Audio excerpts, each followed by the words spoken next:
Hello and welcome to my first Model Railway video of 2024. I'd like to start off by wishing you all a very happy new year. Hope you all had a great Christmas as well.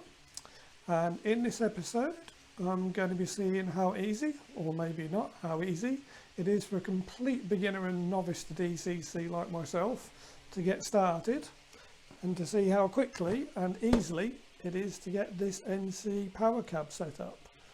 So stay tuned and we'll see how it goes.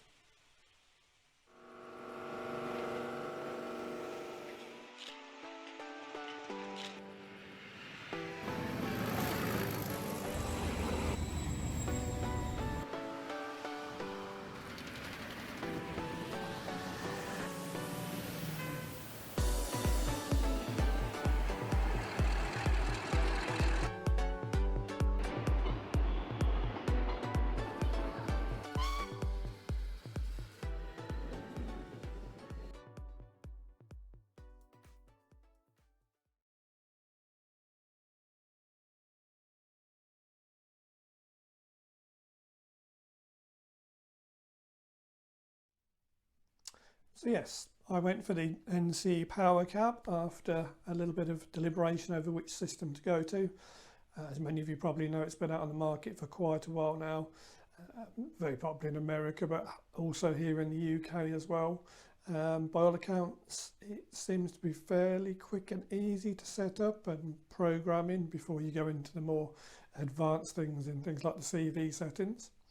So yes, I am a complete novice to DCC. The layout I had many moons ago was pure analog. I've been reading up a lot online and watching YouTube videos and various things, aspects about DCC. So it's given me a bit of an idea of which way I'm going. But as far as this goes, what I'm going to do now is unbox it and lay everything out and literally go through the setup process from the start. For somebody like myself who's completely new to it. So then, in reality, how quick and easy is it to get your NCE Power Cab set up and connected and testing a loco? Let's have a look. Right, so as you can see, I've unboxed the NCE Power Cab and various other things that I'm going to need for this project. So we have the NCE Power Cab controller, the flat lead that will connect the cab controller to the PCP port, power adapter for powering the controller, small connector there for connecting the wires from the track to the controller. Also have a few little tools, so a couple of different screwdrivers, standing knife, pliers, wire strippers, a DCC fitted loco, of course, to test on the track once we get going. There's the dropper wires there, which will connect from the track to the controller. Not using a bus at this stage, literally just setting up a test track, of which I've got a couple of pieces of engaged track there, about 5 foot long. Other than that, because it's N-gauge, brought this bit of kit off eBay. Quite good. Obviously N-gauge quite small and fiddly, so this is very handy when it comes to doing fine joints or any soldering, anything like that.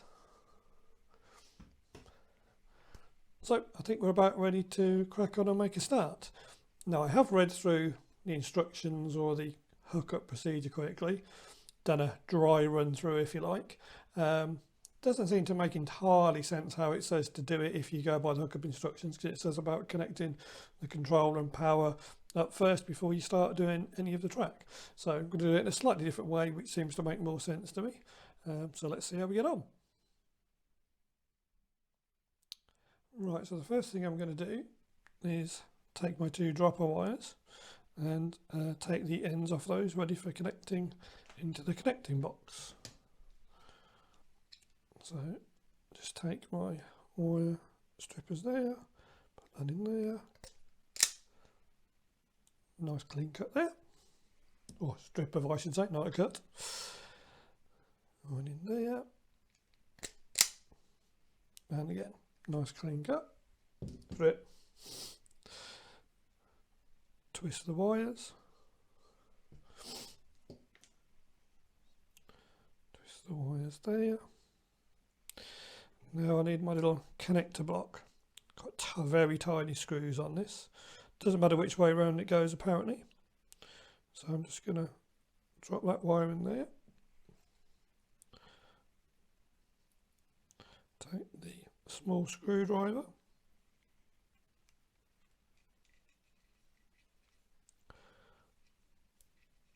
Tighten that up but not over tight. That's got that. Same with the red wire.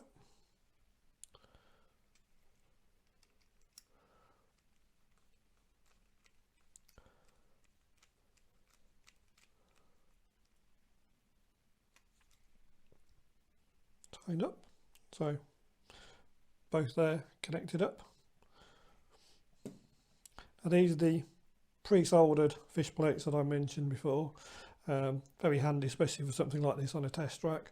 I shall use them on parts of the layout, basically where there is necessary to be a fish plate, but I shall still solder and put dropper wires on other sections of straight track as well, so not just here. So now we just need to connect these to the track. I'm going by the same philosophy which most people have gone by, which is black to the back when it comes to wiring. So we'll call this the back track. And now it's a case of trying to guide these fiddly tiny little fish plates onto the track.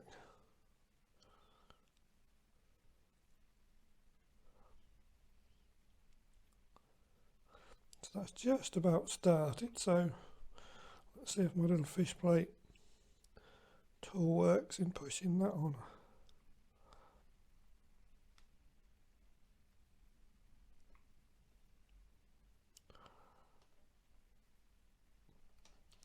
Pushed on, certainly easier than going straight through your finger. Now we'll take the red one.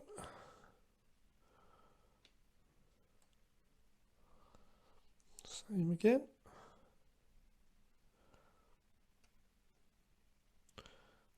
Try and hold that and push that on.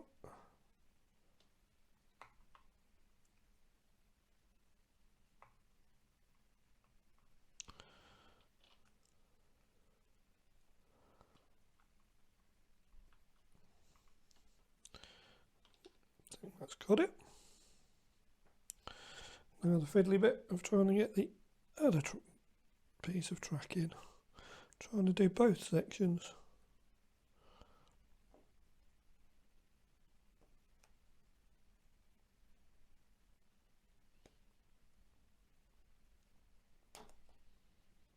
Nope, missed that.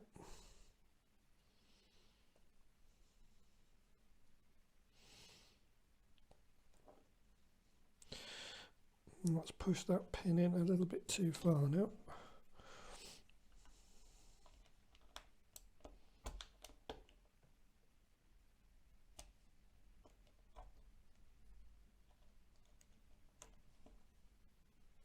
This is where you start to think, why didn't I go double O gauge?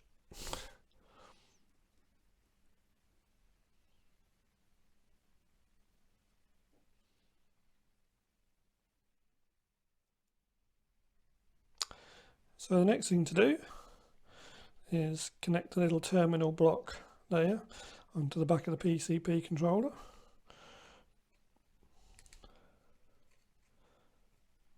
Plug that in there.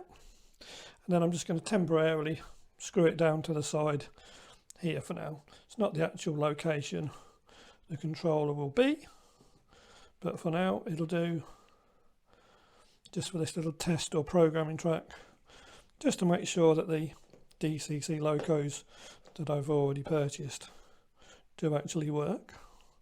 And of course I could program them with their correct or more appropriate loco numbers in, rather than the ones standard sort of number 3 setting they used. So there. So now we can take the Power Cab controller, plug one end of the flat lead into the bottom. The other end into the left port, important that, left port where the red dot's on the bottom.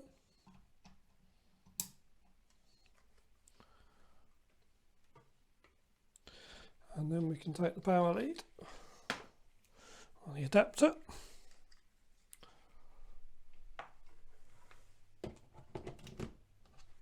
Plug that in the extension I've just got under there. Into the port at the bottom of that. And we have life. Whether you can see that. Very promising, very quick as well. So let's take our DCC fitted loco, set her on the track.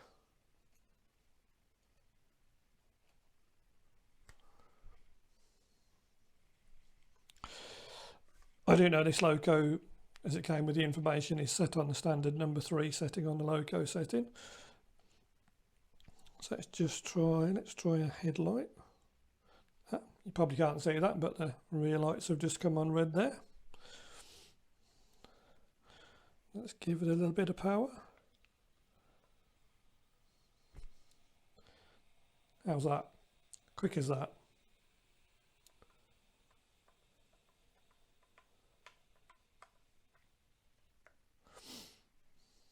Change direction.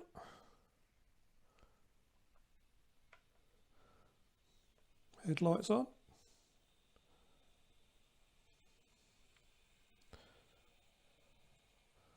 Got to be happy with that. That's a really quick setup procedure, and that's a really nice, quiet, smooth running loco there. I would say that's a successful test there. Really quick. I mean, I don't think obviously doing the whole layout's going to be as easy as that. There's a lot more places I've got to put droppers in. There's all the bus wire to get underneath. But that's a pretty quick setup. I'm pretty impressed with that. Yeah, big thumbs up. So this class 50 is another one of my DCC fitted locos. I know this one because it came from eBay and information from the seller. The number has been changed to 406 as the loco is D406. So we'll just make sure that that's working the same as it should do with the default standard 3 setting on here. So we select loco 406, enter. That should be controlling that now. So we'll just give it a little bit of speed. Yep. That's very quiet and smooth.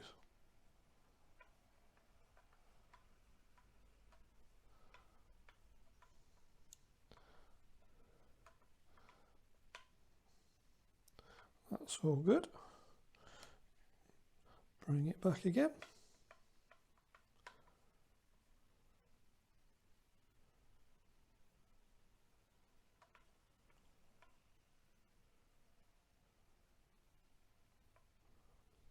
Probably need the CV settings changing for the speed. I guess it's a little bit different to the 66, but that's something that'll all come later.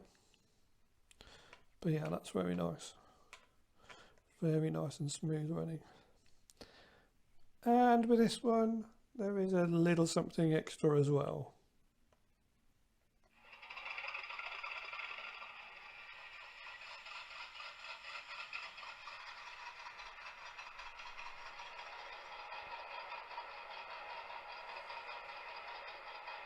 Yeah, thought I had to try a loco with sounding just to see what it's like.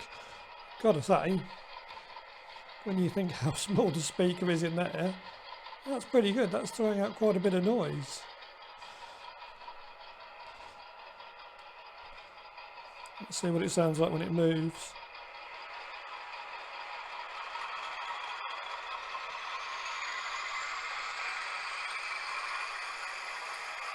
Bit of thrash.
Yep.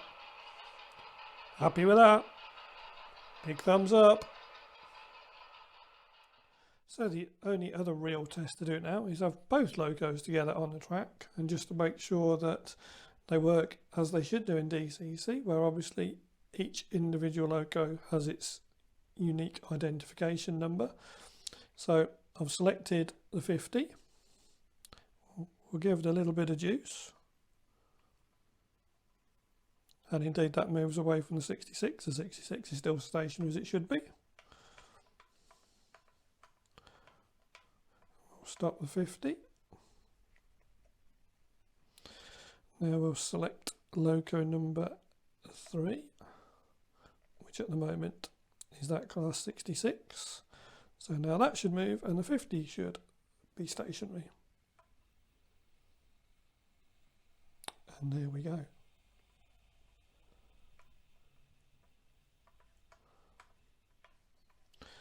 Bring it back again. Headlights on.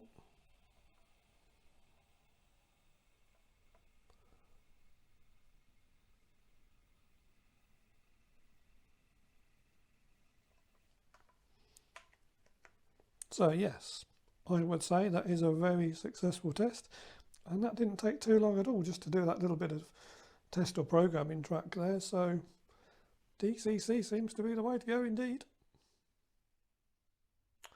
So yes, I think that went pretty well, considering I've not done DCC at all before, just read up online about it and watched a few videos. Very happy with how that went.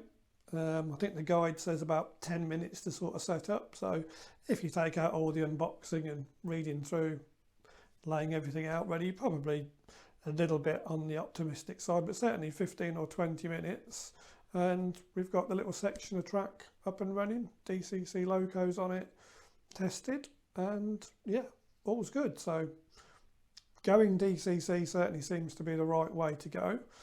Obviously it's going to be a lot more work involved to do the whole layout, so the next stage is going to be to get some holes drilled underneath the layout ready to take the bus wire around, and then get some track laid to that. So at least we can probably start off by having at least one loop around the circuit to give the DCC locos a bit more of a run.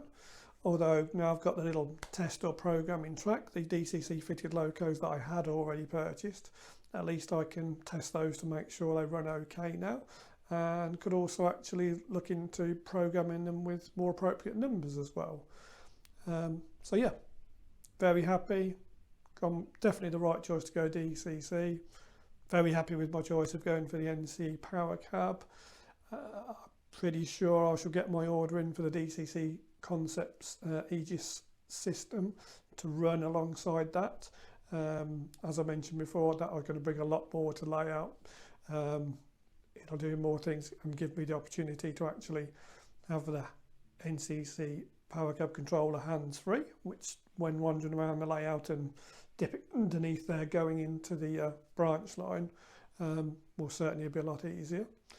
So I think I need to get my order in for that. Yeah, next stage, drilling underneath, bus wires in, get some track down, drill down, put the droppers in, get underneath, connect everything up, and then hopefully we'll have the basis of the start of a layout appearing.